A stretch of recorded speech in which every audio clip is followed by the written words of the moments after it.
संगठन की अपनी एक ताकत होती है, कोई शक्ति संगठन से बड़ी नहीं होती। हम बात कर रहे हैं कुछ ऐसे ही संगठनों, पैगाम, विद द पीपल और सोशल रेवोल्यूशन अलायंस व अन्य कई ऐसे संगठनों के बारे में जिनके तत्वान में दिल्ली के अंबेडकर भवन में राष्ट्रीय महाअधिवेशन का आयोजन किया गया, जिसके लिए अंबेडकर भवन में एक बड़ा सा पंडाल बनाया गया था जिसे पूरी तरह से सजाया गया था। हजारों की संख्या में बैठने के लिए पूरे पंडाल में कुर्सियां लगाई गई थी। अंबेडकर भवन में रखे गए इस महाअधिवेशन में लोगों के पंजीकरण व सहायता केंद्र भी बनाए गए थे ताकि किसी को असुविधा न हो। साथ ही साथ मेडिकल संबंधित दिक्कतें हेतु एक मेडिकल कैंप की व्यवस्था की गई थी। इसके साथ साथ लोगों के स्वागत हेतु प्रवेश द्वार से पंडाल तक लाने के लिए ढोल आदि की व्यवस्था भी की गई थी और सभी आगंतुकों को पंडाल तक ढोल बजा करके पहुंचाया जा रहा था और ये सिलसिला लगातार दिन भर चलता रहा।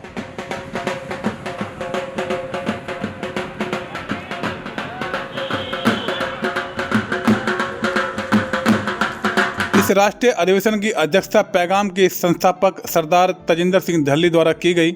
महाअधिवेशन का उद्घाटन भारत के भूतपूर्व मुख्य न्यायाधीश न्यायमूर्ति श्री के.जी. बालाकृष्णन के द्वारा किया गया, जिसमें विशिष्ट अतिथि के रूप में न्यायमूर्ति श्री वी. ईश्वरैया, भूतपूर्व अध्यक्ष राष्ट्रीय पिछड़ा वर्ग आयोग एवं भूतपूर्व मुख्य न्यायाधीश आंध्र प्रदेश उच्च न्यायालय और न्यायमूर्ति श्री वीरेंद्र यादव, भूतपूर्व न्यायाधीश इलाहाबाद उच्च न्यायालय उपस्थित होकर महाअधिवेशन की शोभा बढ़ाई।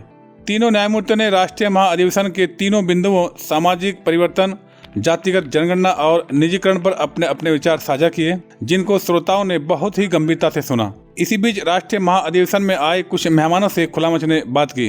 सरकार ने चाहे कांग्रेस की और बीजेपी की हो, हम बहुजन SC, ST, OBC इनके साथ किया क्या है अभी तक इनके बनाए, क्योंकि इतने 70 साल के बाद भी जो गरीब तक गरीब ही है, अमीर और अमीर होते जा रहा है। ये विषमता है, आर्थिक विषमता, सामाजिक विषमता और राजनीतिक विषमता। जब तक विषमता रहेगी हम लोग लड़ाई लड़ते रहेंगे। आज हम अपनी एकता का परिचय दे रहे हैं और उनको बता रहे हैं कि हम लोग आ रहे हैं, आपसे जो बन रहे कर लो। आज 27 संगठन आए हैं और ये एक तरह का प्रोसेस है। जो झरना आता है ना, छोटे झरने मिलकर नदी बनती है, जो छोटे झरने सूख जाते हैं, बड़े झरने मिलकर नदी बनती है। सबको एक झरने जाना होगा, सब एक ही जगह आएंगे और जब भी हम लोग समुद्र से मिल पाएंगे, अपने लक्ष्य तक पहुँच पाएंगे। उम्मीदें नहीं है, ये सबको आना ही पड़ेगा, इसके अलावा कोई चारा नहीं है।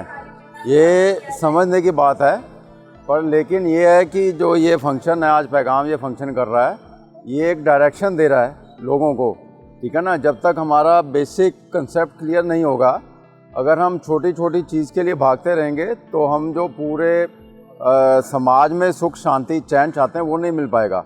अगर हम छोटी छोटी चीज़ के लिए अकेला आदमी भागता रहेगा तो जो जीवन का मकसद है, जो बाबा साहब ने हमें बताया है, समानता, स्वतंत्रता, न्याय, भाईचारा, इसको हासिल नहीं कर पाएंगे।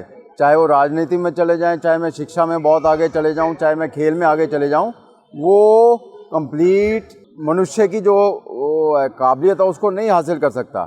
जो ब्राह्मणवादी व्यवस्था ने हमें बांट के रखा है, उसका ऑब्जेक्टिव ही यही है कि हमारी जो सोच है उसको धुंधला करके रखा हुआ है। हमारे विचार जब तक क्लैरिटी नहीं आएगी, इस फंक्शन का ऑब्जेक्टिव यही है, जितनी जल्दी हो सके सब संगठन को एक जगह पर इकट्ठा करें और बाबा साहब का फिलॉसफी जो है उसको समझाएं, तो हम अपना जो बेसिक ऑब्जेक्टिव है उसको हासिल कर पाएंगे। इसलिए आज नहीं तो कल सबको इकट्ठे होना ही है। जितना जल्दी जागरूक होंगे, हमारी हकमारी बंद हो जाएगी उसी दिन। जिस दिन हम जागरूक हो जाएंगे सारे लेकर के, जैसे आज 27 संगठन है, हो सकता है आज सैकड़ों संगठन इकट्ठा हो जाए, उस दौरान हम हकमारी अपने आप इनसे ले लेंगे, जबरन ले लेंगे, किसी से मांगने की जरूरत नहीं पड़ेगी हमें। हमारा ये मानना है पैगाम का कि सामाजिक परिवर्तन अगर होता है तो जब जब सामाजिक क्रांति आती है तो उसके पीछे राजनीतिक क्रांति आती है। इतिहास में ऐसा ही हुआ है, क्योंकि पहले जब तक समाज संगठित होगा, समाज में बदलाव आएगा, तभी उसके पीछे जो राजनीति में हमारे लोग जाएंगे, बाबा साहब की विचारधारा को, फूले साहब की विचारधारा को लेके जाएंगे, तो उनको समाज का काम करने के लिए समझाना नहीं पड़ेगा, क्योंकि वो उस विचारधारा को पहले ही लेके आए हैं, तो वो समाज के लिए काम करेंगे। इसीलिए सामाजिक संगठन और सामाजिक जागृति जरूरी है बजाय के राजनीति के। हमारे लोग राजनीति में ज़्यादा भागते हैं बजाय कि समाज को संगठित करने में और समाज को जागरूक करने में। तो बाबा साहब की और फूले की विचारधारा को जितना आगे बढ़ाएंगे, हमारा काम उतना आसान और जल्दी होगा।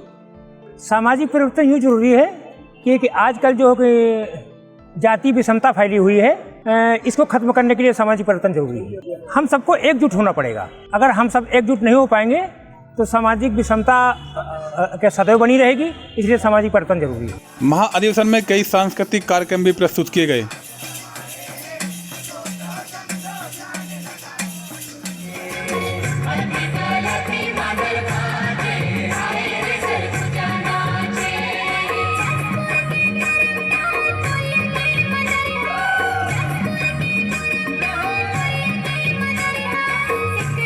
खैर, खुला मंच उम्मीद करता है कि पैगाम विद द पीपल और सोशल रेवोल्यूशन अलायंस व अन्य कई ऐसे संगठन जो आपसी प्रेम, आत्मीयता, स्नेह, वात्सल्य, लगन और स्नेह के भाव से समाज में लगातार कार्य करते रहेंगे, ताकि भारत में समता, स्वतंत्रता, बंधुत्व और न्याय की परिकल्पना को साकार किया जा सके और बाबा साहेब डॉक्टर भीमराव अम्बेडकर के सपनों के भारत का निर्माण किया जा सके।